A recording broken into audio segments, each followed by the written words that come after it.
Do you guys think this is a good golfer or not, based on the setup? Good golfer? Not a good golfer? Looks decent? He looks okay? Is there anything about the setup you guys don't like that you would change? Sitting a little bit back for sure. A little bit squatty back into his heels. Can probably get his weight and his posture a little bit tucked under him with the pelvis, a little bit more bent over forward to get away from being kind of too much this way.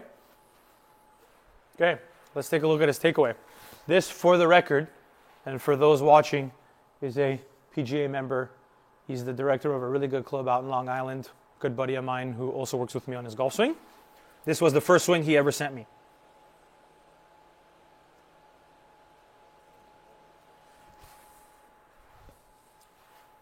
What stands out here? Talk to me about the unique blend of matchups that we see within this pattern. Is this club face very strong? Is it very open? Kind of on the stronger side, a little bit toe down. Okay. Has he disconnected his arms and rotated his forearms? A little bit. You kind of see a little bit of this going, right? So there is some element of like this forearm combination happening. Is his lead wrist flexed, extended, flat-ish to slightly extended? You see the knuckles maybe a little bit more on top of the grip, not so much underneath. It's not like the knuckles are hidden. We do see them. Shoulder plane, hip turn. Did he start his golf swing with his upper body or his lower body? Upper body. You certainly see the right shoulder more back and his chest more opened up than his hips. His hips are basically still in the same spot, so he certainly started his golf swing with more of this as a takeaway pattern, which is not the most ideal typically, right? So he's got a little bit of some chest turn. He's got not a lot of hip turn. Now the angle of his shaft is pointing where right now? Is it on the flatter side or on the steeper side? Neutral-ish, kind of on the flatter side, if anything. Okay. What stands out with his arm structure from here? Someone tell me. Hands are a little bit behind his chest, despite the fact that he doesn't have a significant amount of hip turn. He's still now, we're at P3, we're at the third position of his golf swing. He still doesn't have a lot of hip turn. His right hip is very internal. He's not opening his hips up much, right? Now, what about his right arm? A ton of external shoulder rotation. Basically, the elbow is staying this way and pinched in. It's not separating. It's not high. It's not wide. It's very much under the left arm. Usually, if the right arm is going to be that under the left arm in the backswing, the shaft will want to be on the flatter side. If I really separated that right elbow, it would apply a force that would stand the club in the air. So when the elbow's really pinched, to the extent that his is, you tend to see the shaft on the flatter side. Now, do you guys like his takeaway, his backswing so far, or would you probably change some details, assuming you don't know anything else yet? We'd probably change a little bit of it. Not crazy about the sequence of his chest. Not crazy really about how pinched in his right arm is. The shaft going back a little flat. But there's nothing crazy despite that. But there is certain things we're not fans of, right? Well, what about now?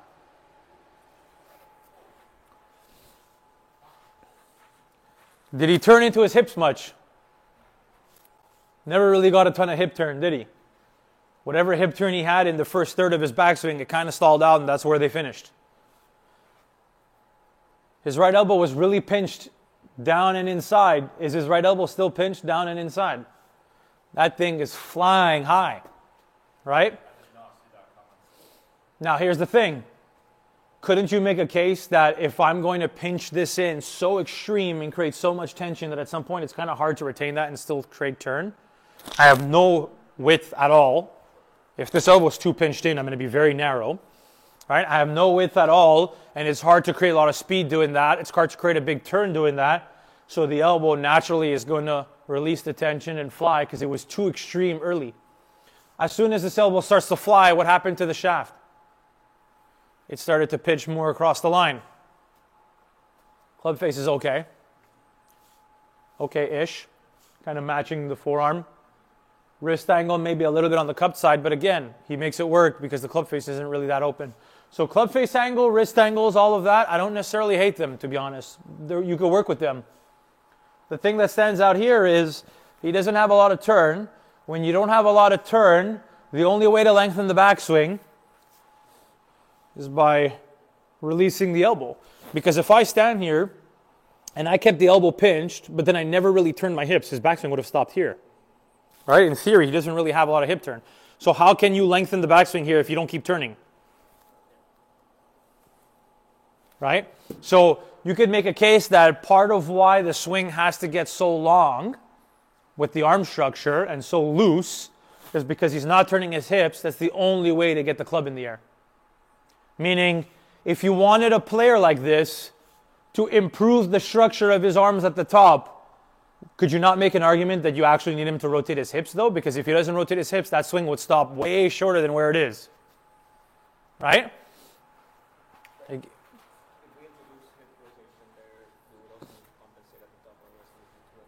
So, great point, Mauricio. If I stand here and I do nothing but tell him, hey, bro, you're turning your hips really poorly, that thing sucks, let's get more hip turn.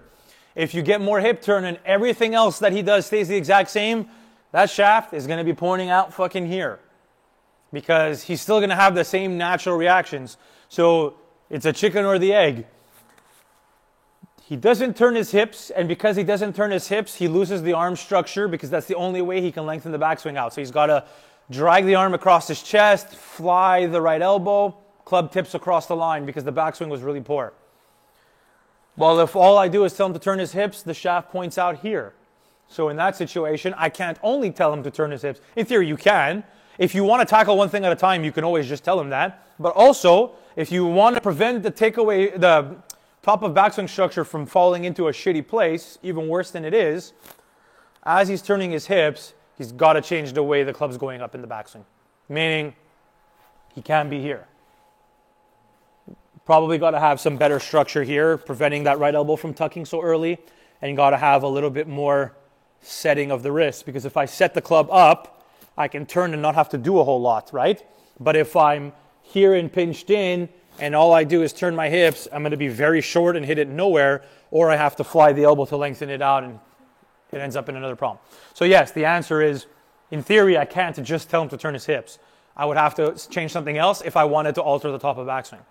But here is the key. Look at how he transitions into the ball. This is a case of, and this is where he gets a little bit more unique. This is a case of a golfer who has steeper elements to the top of his backswing, right? Elbow was flying a little bit, club was a little bit across the line. In theory, being here, it's not easy to get the club coming down shallow, is it? There's a lot of work that would need to happen to get the club coming down in a good position. What can you tell me about his tilts of his pelvis and tilts of his chest? Is he backing out of the shot? He's not. He's not. Left hip is staying low and turning. His pelvis is rotating really well. Left shoulder is staying low and turning. He's still retaining an inclination to the ground from his lead side. Right, at the top of our backswing, our left hip and our left shoulder are lower than the right side.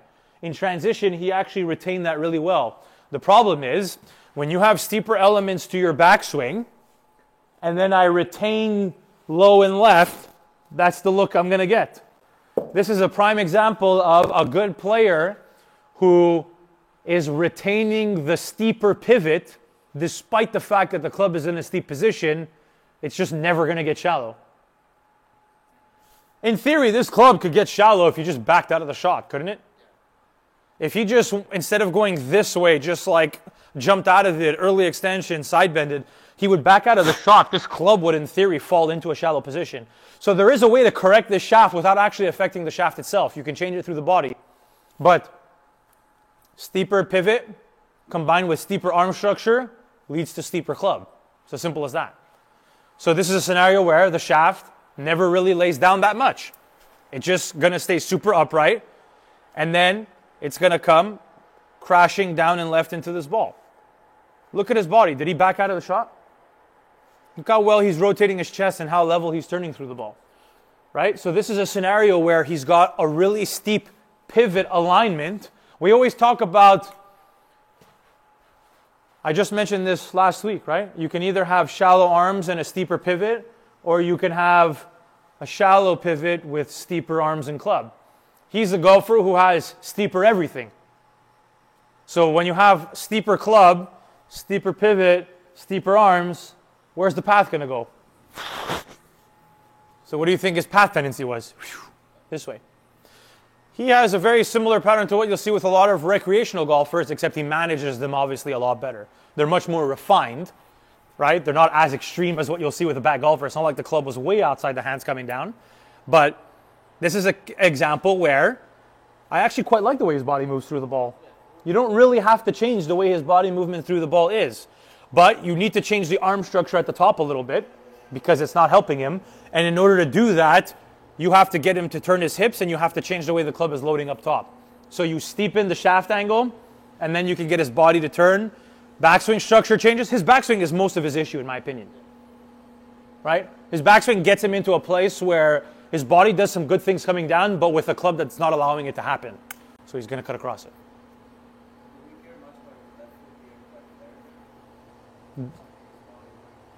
Do I care much about his left foot being quite flared there? You're referring to like at the top of the backswing and on the way down, or just in general? Yes. Okay, so personally I don't, no. If I see somebody who has feet that are like in an extreme position with their foot flare, I'd probably tell them like, what's going on here? You got to figure out, is there an underlying issue? Sometimes it's a physical issue. People have limited ankle mobility. They'll preset the ankle very twisted open so that they don't have to do a whole lot. Because keep in mind, if my foot is very straight and I have a limited range of motion with my ankle, it's really hard to shift pressure into that leg. It's going to feel like it locks up and then I'll either hang back to avoid it or I'll spin out the foot and I might create other problems. So presetting some foot flare can be okay. In his case, maybe it helps him to feel like he turns through the ball. It's not really a big concern, to be honest. The bigger concern here is clearly his backswing. His takeaway puts him out of position. He's forced to do certain things with his arms because his hips aren't moving very well. And then from there, the steeper pivot alignments doesn't work with the steeper everything else. In fairness, that's the case with most players, right? This is the case with a lot of golfers. In fairness, most recreational golfers you're going to see come into your studio, you can clean them up through the backswing and probably fix a large majority of their problems. A lot of the shit people do through the ball is a reaction to a problem that existed prior to that. You fix most people's backswings, I guarantee you'll fix 75% of golfers that walk in here, if not more. That's the reality. He would fall into that alignment as well. At the beginning, you asked if we thought he was a good player. I'm assuming he plays pretty well. He's a good player, but he's a good player who has to manage steeper alignments. So he is a skilled golfer playing with technical deficiencies, and he knows how to manage the ball flight really well. So would you assume he's a good player if you had to base it solely on the swing mechanics? It depends. His body movements are really good, so you can through impact he's very good, so you can technically say he's probably still a decent golfer. But if you're actually looking at everything else, there's some variables out of position that could penalize him, right? That's the way we look at it. You guys want to look at one more, or you want to call it? We look at one more? The poor quality video? You guys want to look at that one? What stands out here, boys? And ladies, if there's any watching?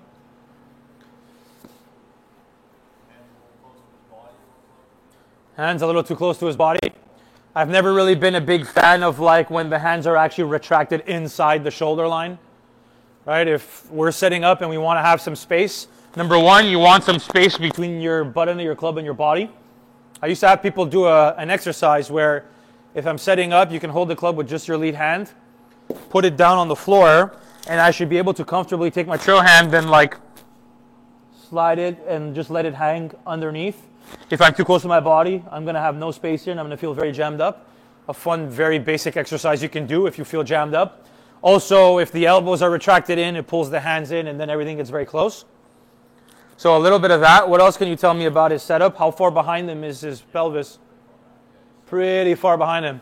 So a little squatty in back, a little too much ass out, as people used to say. You know, a lot of old school instructions, stick your ass out. If I stick my ass out, my pelvis kicks into what we call anterior tilt. Front gets too low, back gets too high, and then you'll see that concave look in the lower back, right? So you want to round out his lower back, take some pressure off the lower body, tuck the pelvis under him a little bit more, get a little taller, get the hands a little further away from you. Some basic things you can do for better balance and setup. Because I agree, those alignments are a little too close and a little too jammed up. Now, here is a unique... That move right there? Everyone's got some unique triggers. It kind of looks like he's just almost pre-elevating his right shoulder and head a little bit. Okay? What can you tell me about that there? You think his grip is very strong? His grip's not very strong. Because as we know, if the grip was very strong, even the biggest of forearm rotations can be offset by a grip that's pretty damn strong. But that club face, that toe, although very blurry, is getting pretty open, right? So you have a golfer here who's got a lot of forearm rotation, clearly, to get the club really inside. He doesn't have the strongest grip. What can you tell me about his wrist set? Does he have any? You think he's hinging the club very well here? No, right? The arm and the shaft are almost pointing a straight line. There's a subtle bend to them. But the more I hinge the club, the more that angle will get narrower. If I'm somebody who doesn't have a lot of wrist set, even if my takeaway looks very neutral in terms of forearms, if I don't have a lot of wrist set, what's going to happen to the shaft? It's going to form almost a straight line with my arm, and I'm not going to get the club up in the air. So he not only has some forearm rotation, but he's not hinging the club at all here. And you'll see this a little bit later when we get to this point. Is that shaft very upright? Not really. It's pretty blurry, but you can see the black part of the handle. Shaft looks like that. It's pretty flat. What can you tell me about his hand depth here? We always talk about hand depth being a good thing. Is that a good thing? Wouldn't we make an argument that this is too much hand depth? His left arm is way too dragged across his chest, right? So his hands are really, really deep. Shaft is not very flat. What can you tell me about his hip turn? Does he actually turn his hips pretty well? Hip turn isn't so bad, right? Decent change in knee flex. His right pocket, you can kind of see how far behind him it gets. So he actually has a lot of hip depth. Maybe we can make an argument that he turns so aggressively, so early, that what happens to the hands? They get really far around him, right? What do we like or dislike about this pattern? Because there's not that much that I actually dislike besides a couple of obvious things. Would you say his hip turn and pelvic turn and all that is pretty good? Not that bad, right? Would you say club face angle and wrist angles are actually offsetting each other okay? Not that bad. Takeaway was obviously wide open and in a terrible spot. But what did he do to his lead wrist to make sure that face angle doesn't fan wide open? Ton of flexion. The stronger his grip would be in this situation, the more you would see the face angle obviously point this way. But because his grip is not very strong, the face will never get that shut. His grip is certainly on the weaker side, you would say. But he has so much bow to his lead wrist, he can offset how weak the grip is and actually get the face in an okay position. So believe it or not, despite the fact that we saw a takeaway position that by all accounts was pretty fucking shit, excuse my language, isn't the top of his backswing overcoming it pretty good? Yeah. This is a scenario where you see a golfer like this, you see his arm structure, you see everything else. Are you really tackling the takeaway that much for how inside it is? Probably not, right? Now, what do I not like about this? What's one thing that could potentially penalize him here? I'd like to see him get a little bit more arm lift to his backswing. James would like to see him get a little bit more arm lift to his backswing.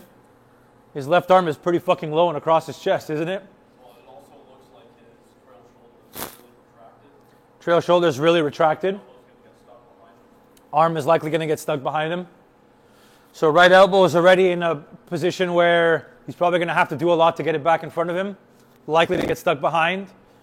Lead arm is a little bit lower. Couldn't you make a case that part of why his lead arm is lower here is because his hand path was way too inside early? His left arm was going way too deep and behind him early on. He created no space. By P3, it was behind him. He created no space. So what is likely to happen coming down? What is likely to happen here now? Aren't these hands just too deep? Yeah. There comes a point, okay, and this is where you have to take everything into account. Despite the fact that his takeaway was bad for the club and he overcame it, right? The top of backswing club alignment was pretty good. The fact that the hands got so low and inside early and dragged across his chest got him into a position where he was always going to have to work extremely hard to get those hands back in front of him. If you don't get your hands back in front of you enough, they're likely to come down a little too deep. And if they come down too deep, what's going to happen to his ball flight?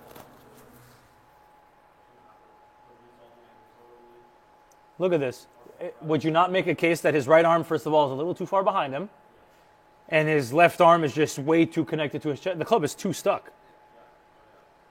So what's going to happen here in this situation? You can already see him releasing his angles.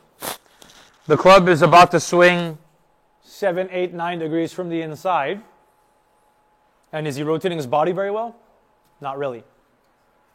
So this is a scenario where, despite the fact that he created one bad habit and overcame it, there was a second bad habit there, his left arm being here early in his backswing, where unless he basically spins his chest out of sequence in transition to get the club back in front of him, we see that, don't we, sometimes, where you'll see like a golfer, especially a really bad golfer, they'll pull everything here, and then their transition looks like this. Why does it look like that? Because that's the only way to get the club back in front of you. He's a golfer who theoretically has a better sequence in his transition. He doesn't spin out the chest early, but the problem is a good sequence in transition doesn't work when you're that stuck already at the top. Club drops, hands drop, he gets even more stuck. So what are some potential solutions here? Because there's more than one.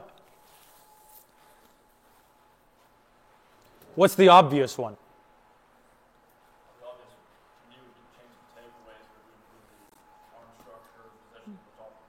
Right, so the obvious change is get rid of this, and not even so much because of this, but actually because of this guy. This he overcame despite how bad it was. This he did not. So if the club goes up a little more neutral, it's not a bad thing. Obviously, it's not like we want to keep the club so inside. I don't want him getting the hands in front of him and doing this. But really, the biggest penalty is where this guy was. And this guy was way too here and needs to be more there. Because if it's a little bit more in front of him in the backswing, they stay more in front of him at the top. Coming down, would his shaft be as stuck and behind him? No, it wouldn't. And therefore, his path would probably get a lot better into the ball. The other option is, if a guy like this comes to you and says, by no means do I want to change anything I'm doing to my backswing. I don't care what you do, but if you ask me to change my backswing, I'm not going to do it. Because believe it or not, you might have the occasional student who comes in who's that convinced about something and they're unwilling to change it. You have two options. You can tell them to walk out of your studio, or you can find an alternative. What would be the alternative? How can you band-aid his swing into an alternative? What would I do with his feet alignment? Would I close them or open them? You would open them. The more I open his feet at setup, what am I doing to his path, first of all? I'm making it more outside in. In theory, that's band-aiding how stuck he is. I take a golfer who has a square setup and his arm is back here. And now I take this exact same golfer. My God, I'm actually hurting my left shoulder getting into this position. I actually take this same golfer and I open up his feet line. What did I just do to the hand depth now? Am I swinging steeper into the ball or shallower? Steeper into the ball, right?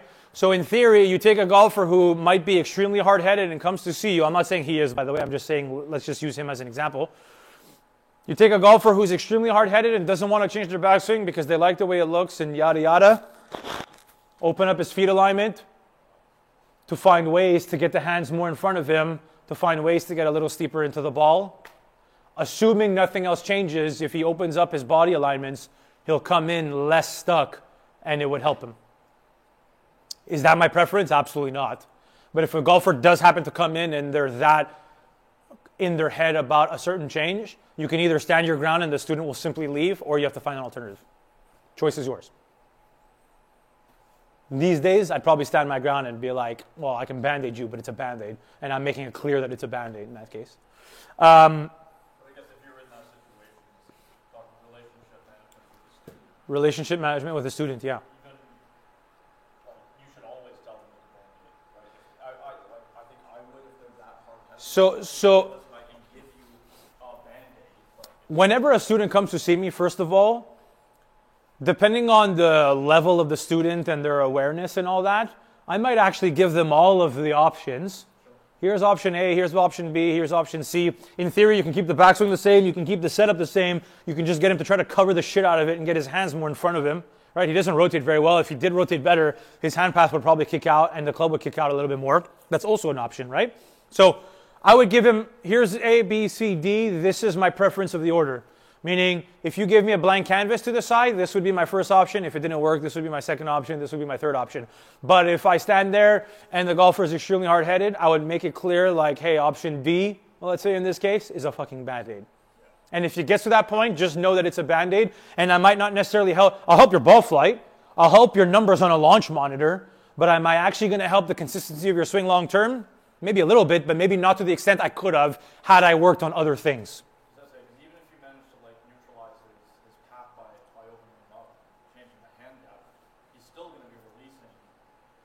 In theory, if you take this exact same golfer and you got his arm plane higher, you're fixing the club movement and the hand depth into the ball, but if his body still stalls, he'll still have a lot of inconsistencies for sure. To some degree, his body needs to move better through the ball. I just think he's always going to find it hard to do with how behind him his arm structure gets. Would you agree that his body stalls out primarily because of his arm structure, because his hands are so stuck behind his chest that he has to wait? To a degree, yes. Like, I do think there's a world in which he can exclusively just try to cover the shit out of it and probably help it, but it will only help to a certain point, and then he just can't possibly get the hands and club more in front of him than they are. Don't forget, body rotating can get hands and arms in front of you, but I can only do it so much. If my arms are back here, there's no amount of fucking rotation that's going to get the hands back in front of a golfer. So in that scenario, yes, I agree. Like, even if I did get him rotating better, it can only do so much, and the arms would need space. That's just the reality. And obviously that traces back to this guy here. All good? All good?